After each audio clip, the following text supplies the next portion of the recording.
आप सबके अंदर विराजमान परमपिता परमेश्वर को मेरा प्रणाम। आज रक्षा बंधन का त्योहार है।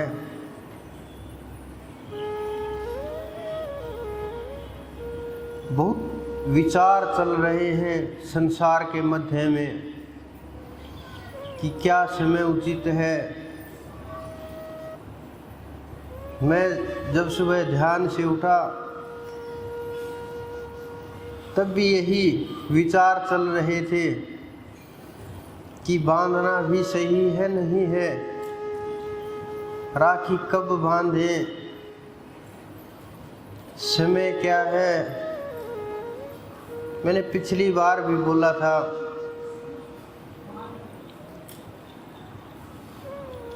कि ये जो खेल भोले भाले जीवों के साथ अनजान जो उस परमपिता की ताकत से और उसकी सत्ता से, उसके प्रेम से अनजान लोग हैं, उनकी भावनाओं के साथ, उनके मन के साथ ये लोग खेलते रहते हैं। कभी किसी नाम से, कभी किसी विषय को लेकर के, और भोले भाले जीवों को इधर उधर शंकाएं पैदा करते रहते हैं, भय पैदा करते रहते हैं, डराते हैं। और जो असली तत्व है वहाँ तक विचार न जाता है, न वहाँ तक इस विचार को ले जाने की कोशिश करते हैं। ये जो खेल इस संसार के अंदर उनके द्वारा, मैं तो साधक भी नहीं कहूँगा, क्योंकि जो लोग साधना में चल पड़े हैं, उस रास्ते के ऊपर चल पड़े हैं, वो भी जीवों को गलत रास्ता नहीं दिखाते और गलत रास्ते के ऊपर ले करके नहीं जाते। लेकिन इस संसार के अंदर अनेकों नियम कानून बना दिए गए, अपने अपने तरीकों से मानव को बांध दिया गया, जीवों को बांट दिया गया, धरा को, धरती को बांट दिया। समाज से लेकर के हर वस्तु, हर व्यक्ति कि मन के अंदर ये विचार चलने लगे, क्या मैं सही हूँ या ये जो बोल रहे वो सही है, क्या सही है क्या गलत है। संतों की वचनों को, महापुरुषों के शब्दों को घुमा फिरा करके, तोड़ मरोड़ करके, समझ ना होने के कारण से, बुद्धि और विवेक ना होने के कारण से, उनको वहाँ तक ना पहुँचने के कारण से घुमा घुमा करके प्रस्तुत किया गया और समय को श्रेष्ठ घोषित कर दिया कि मैं श्रेष्ठ हूँ, मैं पूर्ण हूँ, मैं महात्मा हूँ, मैं अवतार हूँ, मैं पीर फकीर हूँ। और जो हमारे संत महात्मा हुए वो कुछ नहीं, जो इस धरा के कल्याण के लिए साधना कर रहे हैं, प्रयास कर रहे हैं लोगों को जगाने का, वो कुछ नहीं। और जीवों के अंदर, बुद्धि के अंदर ऐसे शब्दों को डाल दिया जो साधना की ओर न ले जा करके साधना से दूर ले करके जाते हैं, जीव को भ्रम पैदा करते हैं, भय पैदा करते हैं, जीव के अंदर इतनी शंकाएं पैदा करते हैं, एक विचार के हजारों विचार बन जाते हैं, हजारों से लाखों विचार तैयार हो जाते हैं, और जीव भोला बेचारा ये समझ करके कहीं कुछ पाप न लग जाए, कहीं मेरे कारण किसी का बुरा ना हो जाए, कहीं मेरे हाथ से कुछ गलत ना हो जाए, कहीं वो परमात्मा मेरे कारण रुष्ट ना हो जाए, कहीं और दोष ना हो जाए मुझसे। बड़ी सावधानी के साथ जीवन जीने का प्रयास करते हैं और अपनी तरह से संभल करके कदम रखते हैं, लेकिन साधना नहीं कर पाते। क्योंकि मैं हर रोज देख रहा जीवों को, मैं हर रोज देख रहा गुरुओं को, क्या हालत इस जगत की हो गई है कि संसार के अंदर गुरु नाम मात्र के हैं और परमात्मा बहुत हो गए हैं। अनेकों परमात्मा बन गए और अनेकों परमात्मा अपने आप को साबित करने के लिए ना सच के रास्ते पर स्वयं चल पाते हैं, न सच का मार्ग दिखा पाते हैं,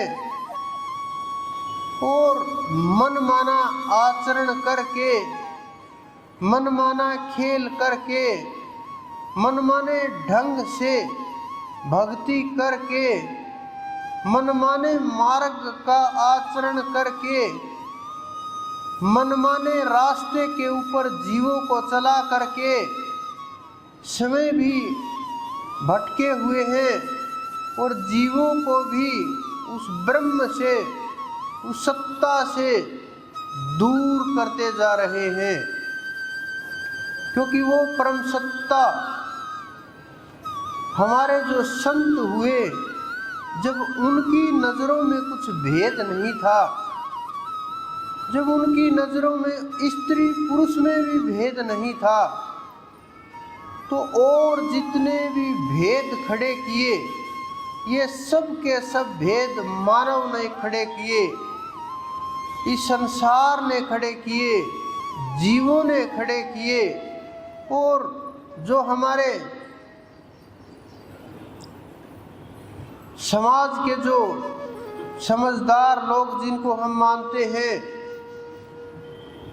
जो कथाकार थे, जो पुस्तकों के जानकार थे, जो विद्वान थे, जिन्हें अक्षरों का ज्ञान था, शब्द का ज्ञान नहीं था, जिन्हें बस पुस्तकों की जानकारी थी, सिद्धों के वचन की जानकारी नहीं थी, उन्होंने बांट दिया सब कुछ।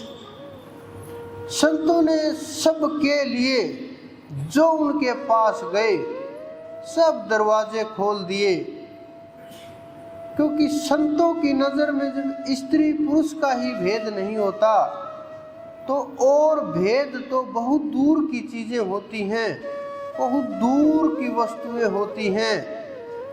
क्योंकि वो जानते हैं ये सब मिट्टी का पुतला है, नष्ट हो जाएगा, मिट्टी में पांचों तत्व मिल जाएंगे, मिट्टी में मिट्टी मिल जाएगी, जल में जल मिल जाएगा, वायु में वायु मिल जाएगी, अग्नि में अग्नि और आकाश में आकाश। शेष क्या रहेगा?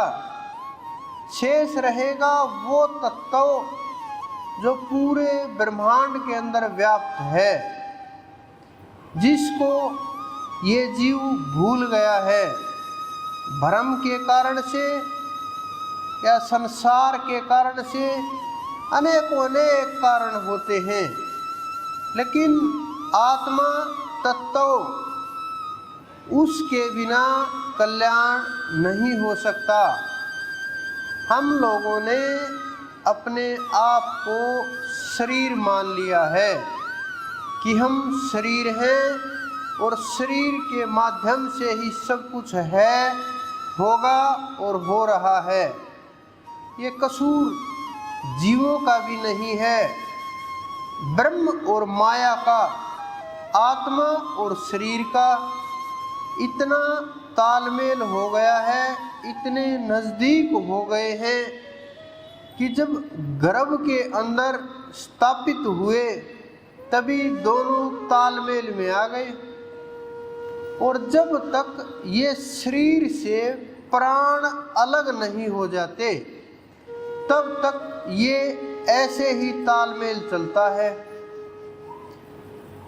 और इस तालमेल से ही ये शरीर चल रहे हैं, ब्रह्मांड चल रहा है, प्रकृति चल रही है, सब संसार चल रहा है।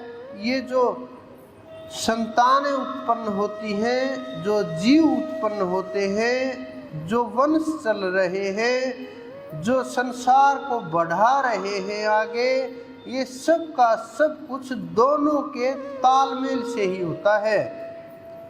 लेकिन मानव जब पैदा हुआ तो दूध पीने लगा, उसके ऊपर निर्भर हुआ। पैदा होते ही उसका जो भोजन था वो ये रसगुल्ले नहीं थे, रोटी भी नहीं थी, ये जो ड्राई फ्रूट हैं भिन्न भिन्न प्रकार के ये भी नहीं थे, और कुछ भी नहीं था। बस माँ के दूध के सहारे पैदा हुआ और उसी से कई महीने अच्छे से शरीर का पालन पोषण हुआ। हालांकि जल की आवश्यकता भी कम ही हुई। धीरे धीरे संसार शरीर के साथ जितना आत्मा का मेल बढ़ा, सांसारिक वस्तुओं की मांग उतनी ही बढ़ने लगी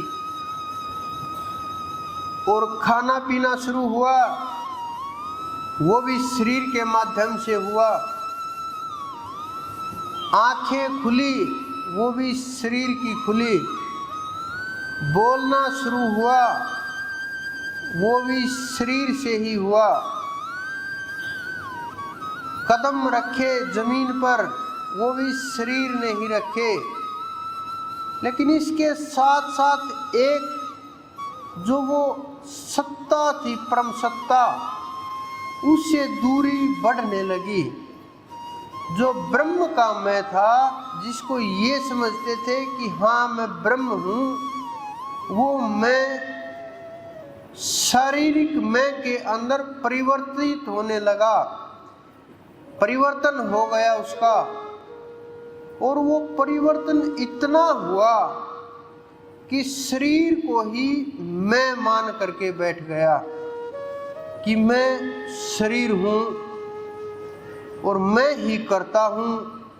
और उस आत्मा से दूरी बन गई, उस परम तत्व से ये जीव दूर हो गया। तो शरीर मानने के बाद जो भी कर्म किए,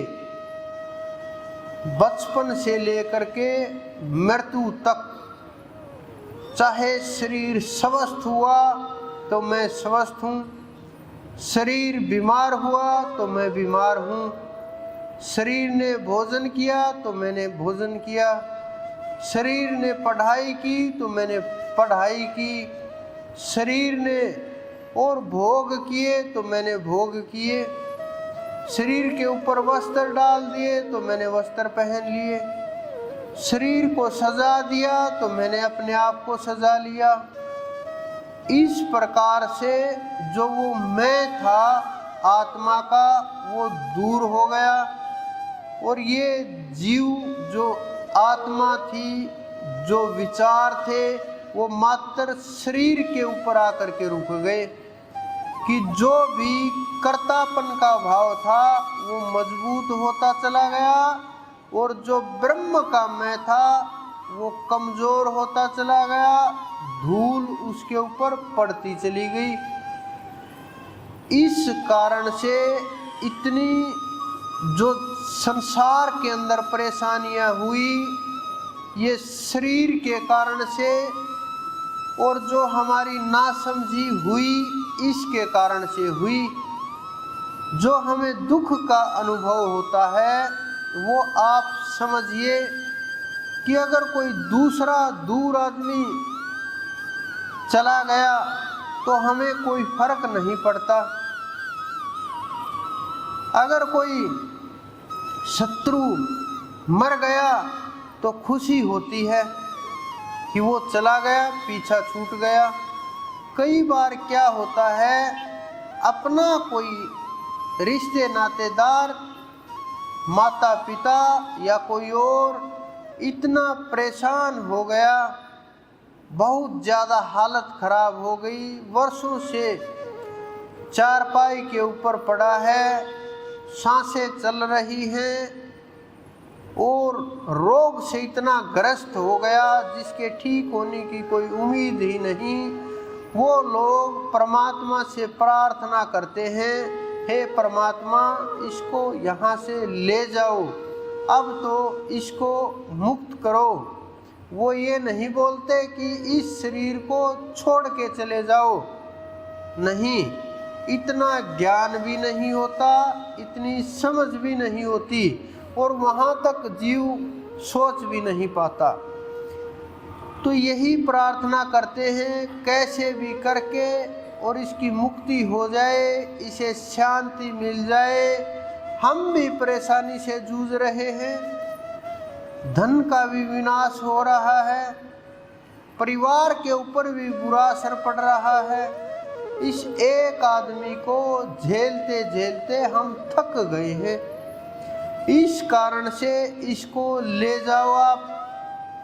जब वो जाता है परिवार वाले लड्डू बनाते हैं खुशी में, कथाएं करवाई जाती हैं, फूल बखेरे जाते हैं। तो यही नहीं कि अपना कोई जाता है तो बस दुख ही हो, या संसार का कोई व्यक्ति जाता है तो दुख ही हो। ये बड़ा सूक्ष्म सा भेद है। आप सब लोगों ने ये चीज़ें अनुभव कर रखी हैं। ये केवल मैंने अनुभव नहीं की, हमारे संतों ने अनुभव नहीं की, आप लोगों के साथ ये हर रोज हो रहा है। जो आप अनुभव करके भी भूल करके फिर उसी के अंदर फंस करके वही स्थिति उत्पन्न कर देते हो और वही उसी प्रकार से सब कुछ फंसता चला जाता है। वहीं अटक के उसी घेरे के अंदर फिर फंस के फिर 84 के चक्कर में फंस जाते हो। जब अपना कोई किसान लोग हैं, देखो बैल अगर चला गया, कहीं भैंस खो गई, या किसी छोटे जो गली में कुत्ता रहता है उसको कुछ हो गया तो भी दुख होता है। फिर अपना कोई नज़दीकी रिश्तेदार गया जिसके साथ आपका लगाव था, वहाँ दुख हुआ। फिर आपका कोई अपना बिल्कुल परिवार का चला गया, वहाँ और ज़्यादा दुख हुआ। अगर कोई अपना बच्चा ही चला गया तो वहाँ तो दुख का अंदाज़ा ही नहीं रहता। लेकिन फिर जब खुद मरने की बारी आए तो वहाँ और ज़्यादा परेशानी खड़ी हो जाती है कि ये तो हालत और भी खराब हो गई कि अब तो मुझे भी जाना पड़ेगा। तो जीव अपने आप को बचाने के लिए खुद के प्राण बचाने के लिए ज्ञान न होने के कारण, साधना न होने के कारण, संतों के वचनों के ऊपर विश्वास न होने के कारण अपने आप को बचाने का बहुत प्रयास करता है। और इतना प्रयास करता है किसी भी हद तक गुजर जाए, उस हद तक प्रयास करता है। चाहे पैसे जाए, चाहे परिवार से कोई चला जाए, चाहे और कोई कारण हो जाए, किसी भी प्रकार से, चाहे मेरी जगह कोई दूसरा चला जाए, कारण चाहे जो भी हो, लेकिन अपने प्राण बचाने के लिए सब कुछ दांव के ऊपर लगा देता है। हालांकि उसको ये नहीं पता कि प्राण जाने के बाद क्या होगा, खुशी होगी, दुख होगा, आगे कहाँ पहुँचोगे, कौन सा चढ़ाई चक्कर शुरू होगा, किस लोक में कैसे इस आत्मा की सदगति होगी, दुर्गति होगी, परेशानी होगी या ये मुक्त होगी, नहीं पता। क्योंकि वहाँ तक हमारी सोच नहीं गई, वहाँ पहुँचने का प्रयास नहीं किया। हमने बस ये मान लिया कि मैंने तो बस वहाँ भागवत कथा कर रहे थे, नाम ले लिया। मेरे पास ऐसे लोग आए, एक परिवार, मैंने कहा कि आपके तो कुछ पिछले जन्मों का दिखाई दिया। मैं उस विषय के ऊपर बोल रहा था। कुछ पिछली पीढ़ियों के संस्कार दिखाई दिए, कारण दिखाई दिए, क्योंकि रोग ऐसे ही उत्पन्न नहीं होता, कष्ट ऐसे ही नहीं आते कि आप सोचते हो कि मैंने कुछ गलत नहीं किया कि कष्ट आ गया, मैंने ऐसी कोई बुरा काम नहीं किया, कर्म नहीं किया, किसी का बुरा नहीं किया, बुरा सोचा नहीं, तो भी मैं कष्ट को क्यों भोग रहा हूँ? क्या कारण हुआ मुझे ये बीमारी हुई? ये शरीर प्रारब्ध से बना है। आप ये समझो कर्म से ये शरीर बना है। अगर आपके कर्म नष्ट हो जाएंगे, समाप्त हो जाएंगे, तो ये शरीर नहीं मिलेगा। ये क्या, इस ब्रह्मांड के अंदर सब लोकों में कोई भी शरीर नहीं मिलेगा, क्योंकि आपको किसी शरीर की आवश्यकता ही नहीं रहेगी, क्योंकि आप जीवन मुक्त हो जाओगे। अगर आपको शरीर मिला है तो कर्म बाकी है, चाहे आप हो, चाहे मैं हूँ, चाहे हमारे संत हो, चाहे कोई भी हो। अगर शरीर है तो कर्म बाकी है और कर्मों का भुगतान बाकी है, और कर्मों का भुगतान होकर रहेगा। इतना हो सकता है कि वो परमात्मा हमें झेलने की अक्षमता प्रदान कर दे, हमें इतना मजबूत कर दे और कर्म को कमज़ोर कर दे कि कर्म कमज़ोर हो जाए, आत्मविश्वास मजबूत हो जाए, तो कर्म को झेलने में कष्ट नहीं होगा। ऐसे ही कर्म निकल जाएगा, पता भी नहीं चलेगा कि कर्म कब निकल गया। कष्ट बिल्कुल नाम मात्र का रह जाएगा, कम हो जाएगा। लेकिन आप लोग ये सोचते हो कि ये कर्म ऐसे ही टूट जाएंगे, या कोई भी आएगा आपके कष्टों को हर लेगा, कोई भी इस प्रकार से कार्य करेगा आपका काम हो जाएगा। तो उन्होंने कहा कि आप ये हमारा काम कर दीजिए। मुझे दिखाई दिया कि वो अभी अभी दीक्षा लेकर के लौटे हैं वृंदावन से। मैंने कहा मैं गुरु शिष्य के बीच में हम तो नहीं घुसेंगे, क्योंकि गुरु और शिष्य के बीच में किसी का अधिकार नहीं होता, न किसी देवता का न किसी गुरु का, यहाँ तक भी परमात्मा भी बीच में नहीं घुसते। तो ये इतना मजबूत रिश्ता होता है, कोई भी इससे मजबूत रिश्ता इस संसार के अंदर नहीं, ब्रह्मांड के अंदर होता ही नहीं। क्योंकि बिना कोई रिश्ते के जो सब रिश्ते निभाए जाते हैं, इससे मजबूत कोई रिश्ता ना होता है ना ही होगा। क्योंकि कोई किसी के लिए गर्दन नहीं चढ़ाता, लेकिन यहाँ शुरुआत ही गर्दन चढ़ने से होती है।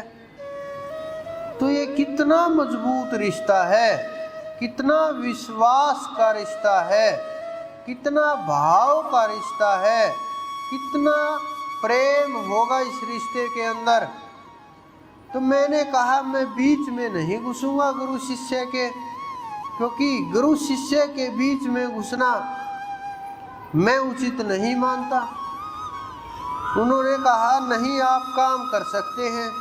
मैंने कहा हाँ काम कर सकते हैं, इसमें कोई शंका की बात नहीं है, लेकिन आपके और उनके बीच में जो ये जगह है इसमें मैं नहीं आऊँगा, क्योंकि मुझे कुछ नहीं चाहिए आपसे, ना आपके गुरु से चाहिए। आपके कर्म हैं जन्म जन्मांतर के, ये आप भुगतो। उन्होंने कहा कमज़ोर कर दो, इन कर्मों से पीछा छूट जाए। मैंने कहा आप अपने गुरु से सलाह कीजिए, अगर वो मना कर दें कि मैं नहीं कर पाऊँगा तो हम काम कर देंगे आपका।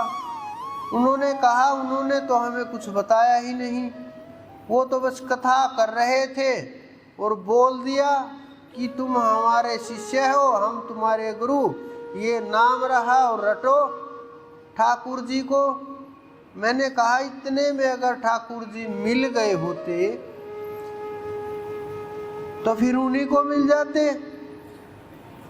न हमारा नंबर आता और न आपका आता। क्योंकि हालात क्या हो गए हैं, जीव भोले भाले बेचारे किसको सही माने किसको गलत माने। अगर आप किसी वस्त्रों की दुकान पर जाते हो, जा करके देखते हो ये असली कंपनी का कपड़ा है या नकली कंपनी का कपड़ा है। जब आप एक फ़ोन खरीदते हो, देखते हो कौन सी कंपनी का लूँ मैं, कौन सा अच्छा रहता है। जब आप जूते खरीदते हो, देखते हो हम कौन सा ब्रांड पहने, कौन सा खरीदे, कौन सा अच्छा रहता, कौन सा अच्छा चलता है। जब हम फ्रिज खरीदते हैं, घर का सामान खरीदते हैं, पंखा लेते हैं, कुछ भी हम खरीदे, हम ये ज़रूर देखते हैं कौन सी कंपनी का है और कौन सी कंपनी अच्छी होती है। ये जांच पूरी पड़ताल करके उसके बाद ही हम सामान खरीदते हैं। लेकिन जब हम गुरु बनाते हैं, कितने जन्म बीत गए, लाखों बार करोड़ों बार पैदा हुए और करोड़ों बार मर गए, अनंत अनंत बार इसी प्रकृति से उठे, इसी में मिल गए। जिस प्रकार से एक मटका तैयार किया जाता है, जब वो मिट जाता है वापस मिट्टी में मिल जाता है, इसी प्रकार हम यहीं उठे और यहीं मिल गए। अनेकों शरीर धारण किए, अनेकों कर्म किए, कभी इन शरीरों को मिट्टी के अंदर दबाया गया, कभी जलाया गया, कभी बहाया गया, कभी ऐसे ही पड़े पड़े नष्ट हो गए। कितने जन्म कभी कोई पशु बने, कभी कोई जानवर बने, कभी कोई किसी के अंदर वास किया, कभी वृक्ष बने, अनेकों अनेक, कभी कीट, कभी पतंगे, कभी जल के जंतु बने, कभी धरा के जंतु बने, कभी आकाश के, अनेकों अनेक जन्म ले करके ये मानव का जन्म मिला। बड़ी कृपा हुई उस परमेश्वर की जो ये जन्म हमें प्राप्त हुआ, लेकिन हम इसको देखे बगैर, समझे बगैर और सोचे बगैर गए, देखा कि पड़ोस वाले ने नाम लिया है, मैं क्यों पीछे रहूं, मैं भी लेके जाऊंगा। आज तो उसकी मम्मी नाम लेके आई है, अगली बार मैं जाऊंगी इससे पहले और तेरे को भी साथ ले करके चलूंगी, तुम्हें भी नाम दिला करके लेके आएंगे कि उन्होंने एक ने लिया, हम 2 लेंगे। ये जो प्रतिस्पर्धा शुरू होती है ना, ये नाम की तरफ नहीं जाती, ये परमात्मा की तरफ नहीं जाती, ये परमेश्वर का रास्ता नहीं है, ये संसार का रास्ता है। ये जो खेल लोगों ने खेला भावनाओं के साथ, ये बहुत खतरनाक चला। बिना समर्थ होते हुए भी मैं देख रहा था, एक महिला आई मेरे पास, उन्होंने कहा मैं कहीं भी चली जाऊं, जहां भी जाती हूं चींटियां चढ़ जाती हैं और काटने लगती हैं। आप लोगों के बीच ही बैठे होंगे, वो चींटियां काटने लगती हैं। मैंने सब तरह से प्रयास कर लिया, जितना भी कर सकते थे। आप सोचते होंगे दवाई डाल देनी चाहिए चारपाई के तरफ, वो भी समझदार लोग हैं, उन्होंने डाल दी थी।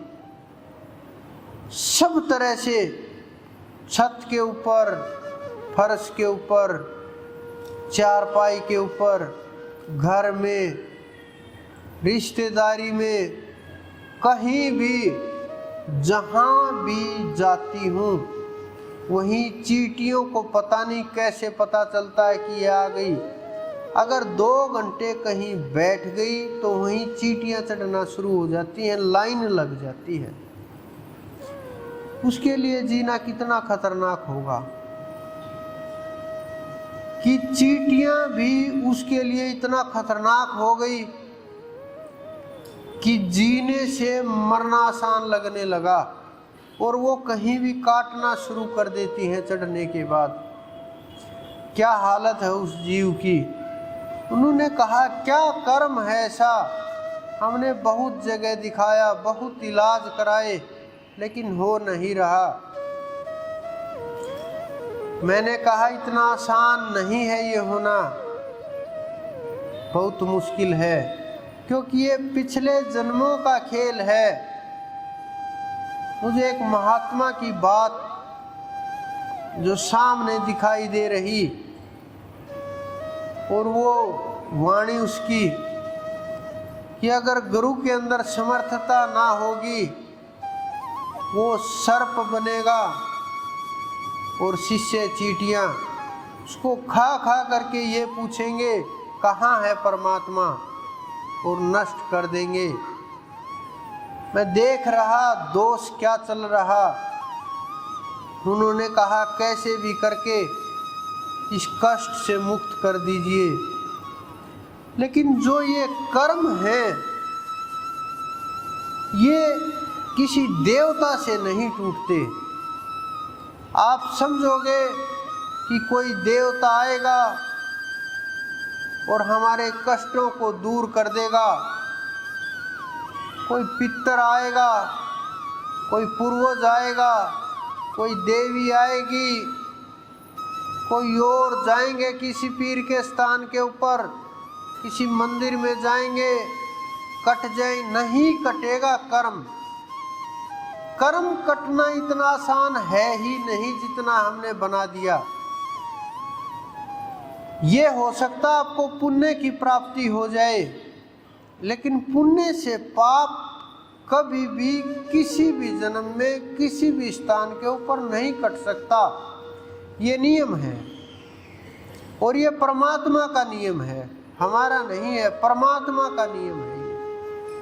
अगर कर्म कट सकता है तो वो भजन के द्वारा कट सकता है। जो समर्थ हैं या तो वो झेले उस कर्म को कि समर्थ गुरु है, झेलना पड़ेगा। किस लिए? कल्याण के लिए। नहीं तो उनको तोड़ करके कर्म को कमजोर किया जाए और भजन के मार्ग पर चल करके उसके अंदर जो ताकत है कर्म की, वो धीरे धीरे, जिस प्रकार से रस्सी हम पीछे कुएं के अंदर खींचते थे तो पत्थर के ऊपर निशान हो जाते हैं।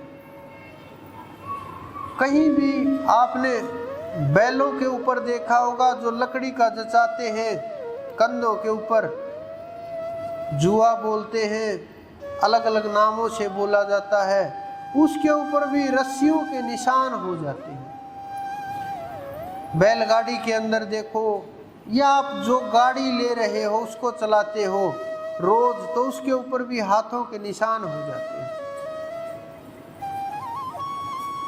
तो इसी प्रकार से कर्म, जब नाम आप रटोगे, नाम के अंदर इतनी ताकत है कि वो कर्म को इसी प्रकार से घिसाने लगता है, रगड़ रगड़ करके।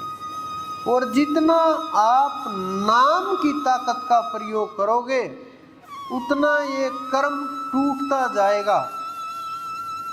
और मैं इसीलिए बार बार बोलता हूँ, आप परमात्मा को रटिए। कुछ लोग सोचते हैं जो पहली बार आए कि अरे राम के नाम से क्या होगा, वो तो हम रट ही रहे थे पहले से। लेकिन वो अनजान जीव ना कर्म के रहस्य को जानते हैं, न गुरु के शब्द को जानते हैं, न वचन को पहचानते हैं, और उन्हें ये नहीं पता कि किस प्रकार से ये कर्म तोड़े जाते हैं और किस प्रकार से जीवों को सद्गति प्रदान की जाती है और आपको मोक्ष के मार्ग के ऊपर चलाया जाता है। आपका लक्ष्य अगर मात्र ये छोटे छोटे कष्ट हैं तो ये बड़ा काम नहीं है, ये हो जाएगा। लेकिन आपका लक्ष्य यहाँ तक पहुँचने का मेरे हिसाब से परमात्मा की प्राप्ति है, और परमात्मा की प्राप्ति के बिना आपका लक्ष्य पूरा नहीं हो सकता। न इस जन्म में पूरा होगा, न अगले जन्म में पूरा होगा, न उससे अगले जन्म में पूरा होगा। क्योंकि जब तक हम भजन नहीं करेंगे, जब तक सुमरण नहीं होगा, अगर कोई आपको ये बोले कि जाने के बाद आपको वहाँ परमात्मा मिल जाएंगे, वहाँ आपको कृष्णा मिल जाएंगे, राधा रानी मिल जाएगी या और कोई मिल जाएगा, यहाँ तक मैं देख रहा इतना भक्तों के अंदर तो होना ही है आपस में कि अरे मेरे गुरुजी तो कृष्ण को पूजते हैं, उन्हीं को मानते हैं। दूसरे बोलते हैं अरे नहीं, मेरे गुरुजी तो बस श्री राम को मानते, राम से बड़ा नहीं है। तीसरे वाले बोलते हैं अरे नहीं, महादेव से बड़ा कोई नहीं है, महादेव के सब नीचे है। चौथा बोलता अरे आदि शक्ति, इन्होंने महादेव के ऊपर भी पैर रख दिया था, माँ भवानी माँ के बिना तो कुछ हो ही नहीं सकता, सब उसके नीचे हैं। ये सब के सब मूर्ख लोग उस तत्व को नहीं पहचानते। ये तो मात्र एक कुछ जल लेकर के आए हुए थे उस सागर से। ये तो कुछ कलाएं आई थी जगत को जगाने के लिए, संसार को ये दिखाने के लिए कि परमात्मा भी कोई ताकत है। वो संतों के रूप में, उपदेशकों के रूप में और करके दिखाने के लिए अवतारों के रूप में कुछ कलाएं ही आती हैं, कुछ कलाएं। लेकिन हम उनको ये मान करके कि हाँ ये पूर्ण तत्व है, आप भी पूर्ण तत्व हो, पूर्ण तत्व ही अगर उस नजर से देखें तो, क्योंकि आपके अंदर भी वही तत्व है, उनके अंदर भी वही तत्व है और वो परमात्मा भी वही तत्व है। कोई भी ज्ञान की दृष्टि से देखा जाए तो कोई भी भेद 1% क्या आधी % भी भेद नहीं है, एक ही है सब कुछ और एक ही खेल है। लेकिन जीवों के लिए भक्ति का मार्ग खोला गया और भक्ति करते करते करते करते हम ये भूल गए भक्ति किसकी करनी है और भक्ति से दूर चले गए। बस भक्ति का दिखावा होने लगा। मैं देख रहा, मैं बोलता हूं भजन करो, सुमरण करो। कुछ लोग कि नहीं, अगर गंगा जी चले जाएं तो कुछ भार कम हो जाएगा क्या। कुछ लोग आ करके बोलते कुछ दान पुण्य करवा दो जी, जितना आप चाहते हो जो बोलोगे कर देंगे, ये जो कष्ट चल रहा है इसको दूर कर दीजिए। मैं बोलता हूँ नहीं होगा, क्योंकि ये दान पुण्य का काम ही नहीं है, ये तो बस संसार के लिए है। दान पुण्य तो कर्म तोड़ने के लिए नहीं है। इस कारण से मैं नाम के ऊपर इतना ज़्यादा जोर देता हूँ। जो आप सोचते हो कि सारा सब कुछ एक नाम के लिए ही बोलते हैं, एक नाम का ही प्रयोग करते हैं, क्योंकि इस नाम की ताकत हमारे संतों ने जानी है। हमारे संत महात्माओं को पता है ये नाम के अंदर कितनी शक्ति छुपी हुई है, कितना इससे कार्य हो सकता है और कितना इसके अंदर तेज है। और एक नाम को पकड़ करके हम कितनी ऊंचाई तक जा सकते हैं और क्या हमें मिल सकता है। और आप ब्रह्म का रूप हो सकते हो, आत्मा का ज्ञान हो सकता है। और जो ये रहस्य हैं ये सब के सब आपके सामने खुलने लग जाएंगे। कोई भी रहस्य, जिस प्रकार से आप परिवार को ही लीजिए, परिवार के लोग आपको वही बात बताएंगे जो आपको बताने की आवश्यकता होगी। बच्चे अगर ध्यान लगा के सुनते होंगे तो उनको माता पिता बोलते हैं यहाँ से उठो, अंदर कमरे में जाओ और पढ़ाई करो, इन बातों के अंदर मत घुसो, पढ़ाई पे ध्यान दो। और फिर वो अपनी बात शुरू कर देंगे।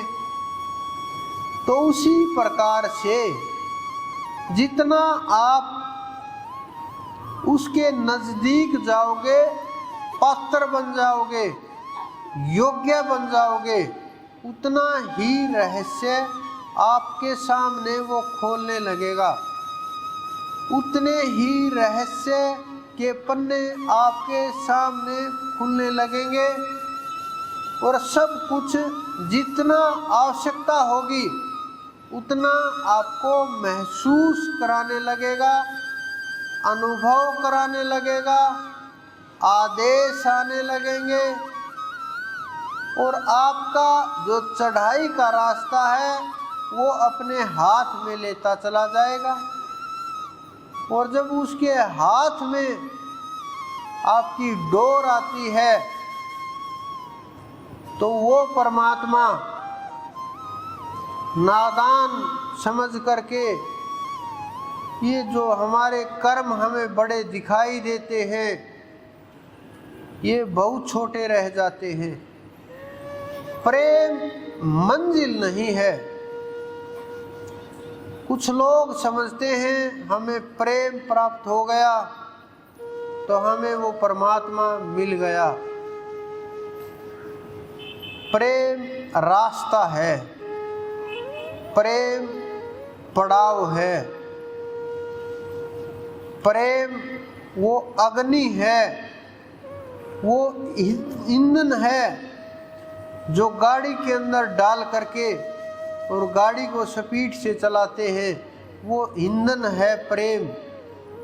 लेकिन प्रेम मंजिल नहीं है।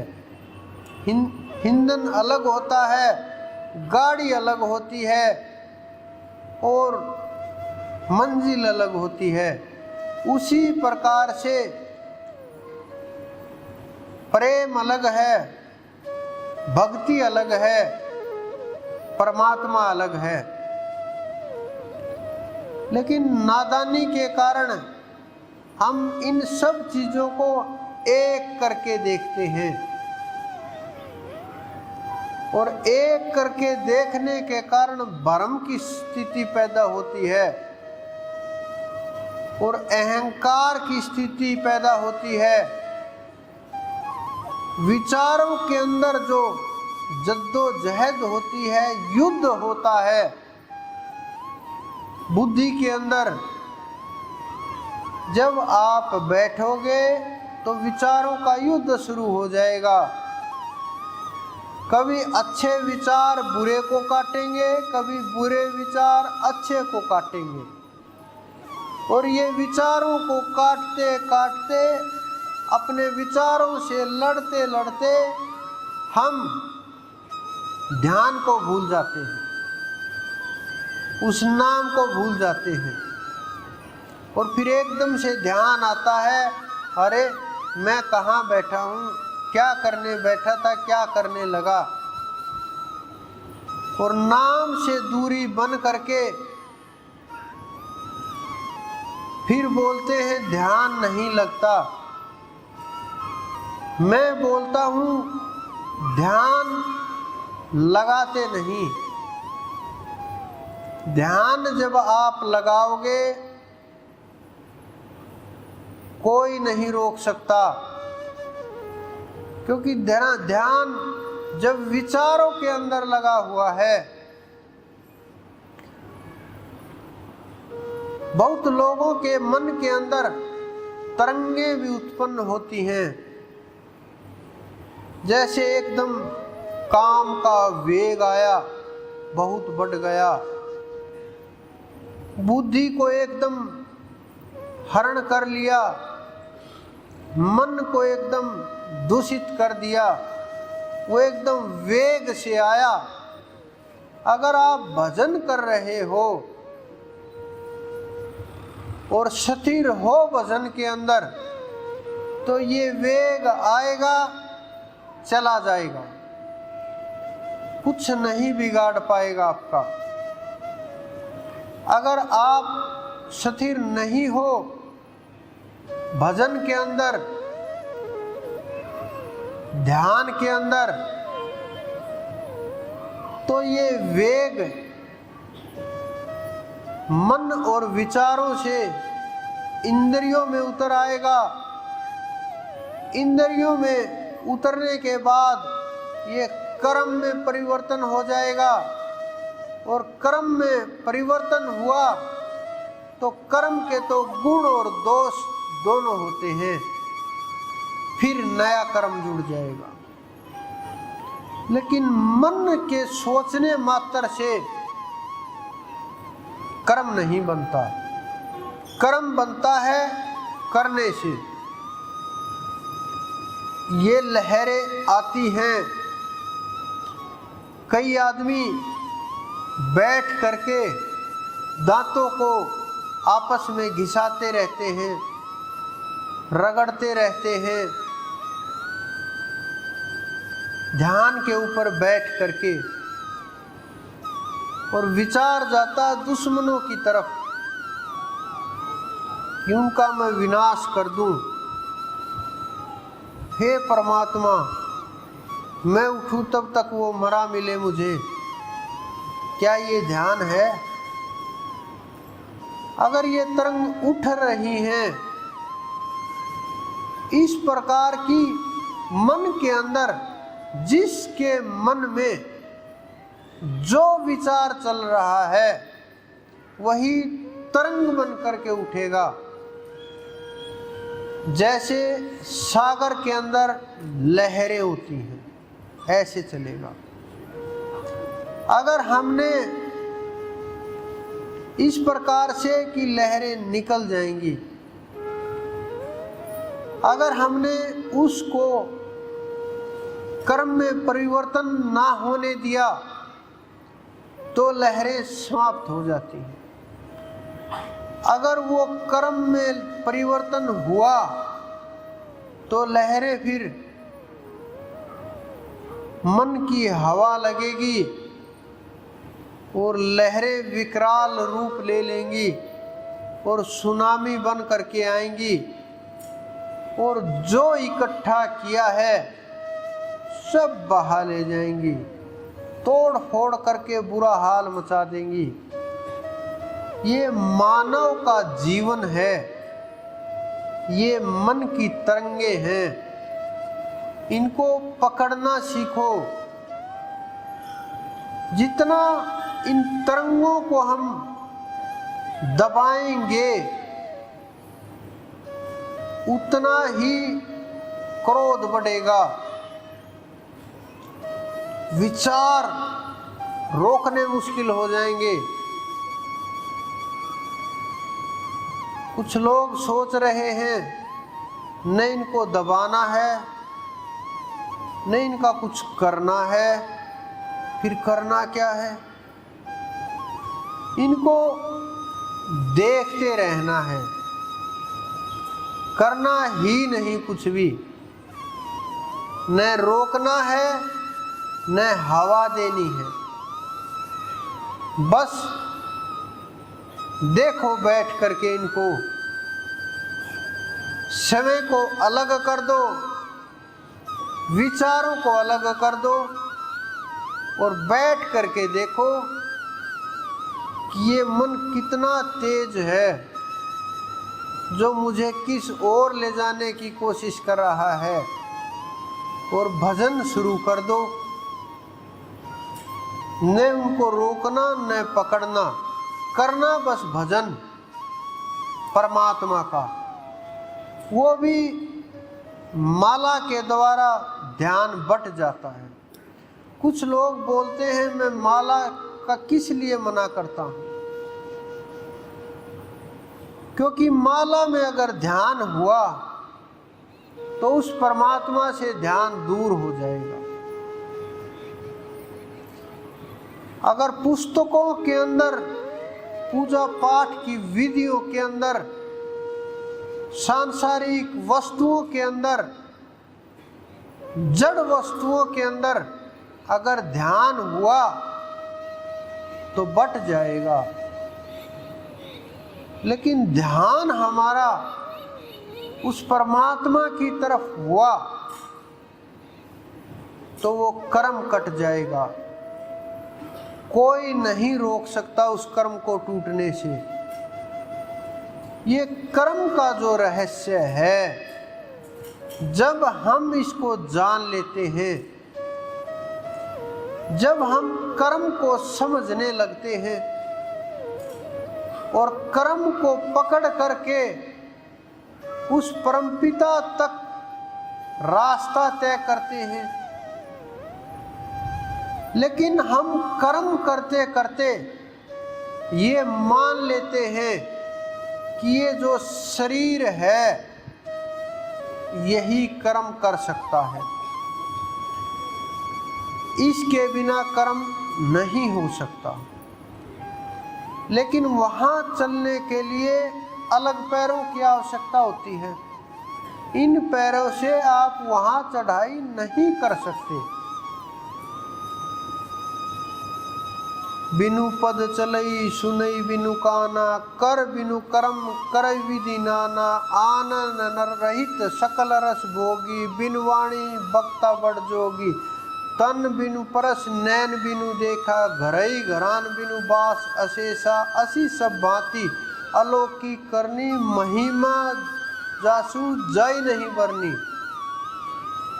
तो वहाँ बिना पैरों के चढ़ाई होती है, बिना आँखों से, बिना इस आँखों की ज्योति से उस ज्योति को देखा जाता है। उस दिव्य प्रकाश का जो अनुभव है वो इन आँखों से नहीं किया जा सकता। उसके लिए उन अलग आँखों की आवश्यकता होगी। उस शब्द को सुनने के लिए इन कानों की आवश्यकता नहीं होगी। वहाँ चढ़ने के लिए ना पैरों की आवश्यकता होगी। इस शरीर के किसी भी अंग की आवश्यकता नहीं होगी। समझो साधना शुरू हो गई, चढ़ाई शुरू हो गई। अगर हम केवल मात्र इस शरीर के ऊपर ही अटके रहे कि मेरे हाथ में दर्द है, साधना नहीं हो पाएगी। मेरे पैर में दर्द है, मैं बैठ नहीं पाऊंगा। मेरे गर्दन में दर्द है, आसन नहीं लगेगा। मेरी आँखों में दर्द है, आंखें बंद नहीं होंगी तो ध्यान कैसे लगेगा। मेरा गला खराब है, गले में कैंसर हो गई, नाम कैसे लिया जाएगा, बोला नहीं जाएगा। ये जो हमने भ्रम पाल रखे हैं, हम इन जो भ्रम के अंदर फंसे हुए हैं, ये बस अपने को बचाव के लिए कि कुछ ना कुछ तो बोलना पड़ेगा, जा रहे हैं, जवाब तो देना पड़ेगा। साधना की नहीं और सामना हुआ तो कुछ न कुछ तो बोलना पड़ेगा, पीछा तो छटवाना पड़ेगा, वो तो जाते ही बोलेंगे। फिर कुछ ना कुछ हम अपनी तरफ से बोल ही देते हैं। लेकिन अगर हम इतना समय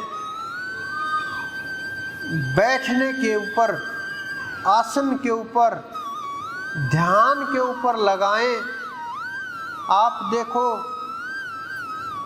जो लोग बोलते हैं हम 2 मिनट भी नहीं बैठ सकते, आपको यहाँ बैठे हुए घंटों हो गए, अब भी बैठे हुए हो, विचार भी नहीं आया होगा कि कहीं दर्द है या नहीं है, पता भी नहीं होगा क्या हो रहा है।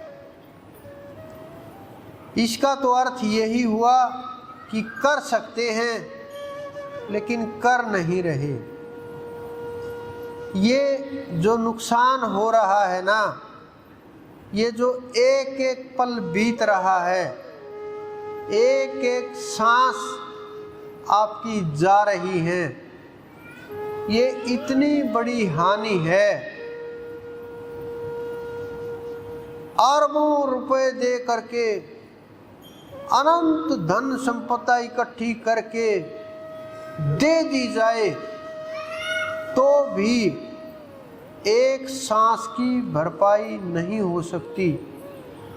तो क्या कीमत लगाएं इस सांस की जिसकी कोई कीमत ही नहीं है, जो अनमोल है बिल्कुल। डॉक्टर अपने पिता को बोल देते हैं अब ये नहीं बचेगा। अगर डॉक्टरों के हाथ में होता क्यों मरने देंगे वो अपने घर वालों को? अगर सब संतों के हाथ में होता क्यों जाने देंगे वो अपने शिष्यों को और अपने आसपास के लोगों को? अगर अवतारों के हाथ में होता तो जो उनके पक्ष में लड़ाई कर रहे हैं उनको एक को भी मरने ना दे, वो मरने तो क्या कष्ट ही ना होने दे उनको। लेकिन ये सब किसी के हाथ नहीं है। ये मैं तो विधाता के हाथ भी नहीं कहूँगा, क्योंकि विधाता तो ब्रह्मा जी हैं, उनकी डोर भी ऊपर लटकी हुई है, वो बेचारे दूसरे के सहारे सांसें ले रहे हैं। जब समय आएगा उनकी भी सांसें छीन ली जाएंगी। तो फिर ये चला कौन रहा है? ये चला वो परमपिता परमेश्वर, वो अनंत जो सब ब्रह्मांडों का मालिक है, जो नाम, रंग, रूप, तेज, शक्ति, गुण, दोष, प्रभाव, अभाव हर चीजों से अलग है और उसका अलग ही खेल होता है। ये सब कुछ वो चलाने वाले हैं और जब आप उनको याद करोगे, वहां तक पहुंचने की कोशिश करोगे, उस मार्ग को खोज करोगे और उसके ऊपर दूसरा कोई चढ़ाई का रास्ता नहीं, बस सुमरण के द्वारा जाया जा सकता है। हाँ, ये निश्चित बात है कि जो आपको इस शरीर के अंदर प्राप्त हो गया वही मिलेगा।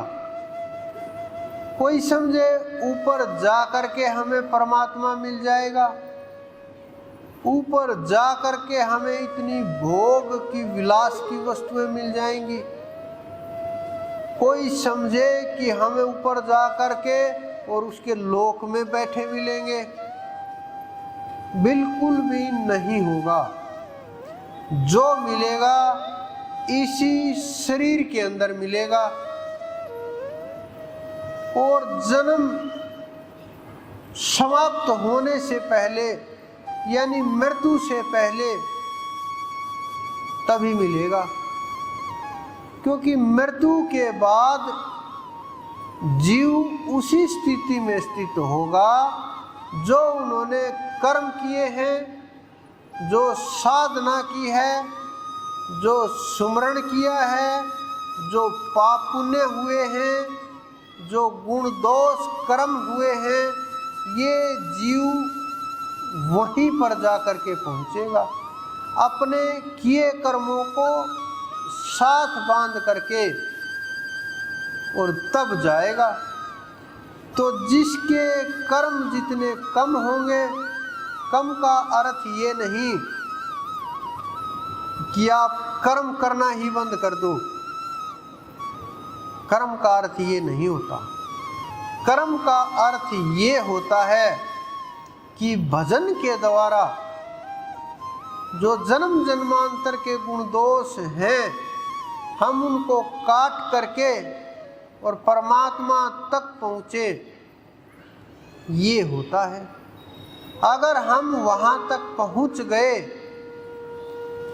फिर कुछ भी शेष नहीं रहेगा, न कुछ प्राप्त करना न खोना। तो आप भजन के ऊपर ध्यान दीजिए, सुमरण के ऊपर ध्यान दीजिए, और जो ये संसार में हलचल मची हुई है, जो भजन करने वाले लोग हैं, जो नाम के साधक हैं, जिन्होंने नाम की साधना शुरू कर दी है, वो लोग इनसे नहीं घबराते। जिन्होंने पाया वो नहीं, जिन्होंने साधना शुरू की वो भी घबराते नहीं हैं, क्योंकि उनके अंदर ताकत नाम की अनंत होती है और वो नाम के ऊपर ही भरोसा करते हैं, उस परमात्मा के ऊपर ही भरोसा करते हैं और संतों के वचनों के ऊपर विश्वास करते हैं। जब आप उस मार्ग पर चलोगे, वहाँ भय नहीं रहता, वहाँ ये चीज़ें बिल्कुल समाप्त हो जाती हैं। तो आप उस परमात्मा का सुमरण कीजिए, ध्यान कीजिए और उस रास्ते के ऊपर चलने का प्रयास कीजिए। अगला जो प्रोग्राम होगा, कुछ लोग सोच रहे हैं कि जन्माष्टमी का क्या रहेगा। जन्माष्टमी का सत्संग का कोई प्रोग्राम नहीं है, लेकिन रात्रि का जो सेवादारों के लिए होता है वो सब उसी के अनुसार होगा और उसकी इच्छा से ही वही समय सब कुछ वही, तो वो तो होगा रात्रि को, लेकिन दिन का कोई सत्संग का प्रोग्राम नहीं होगा।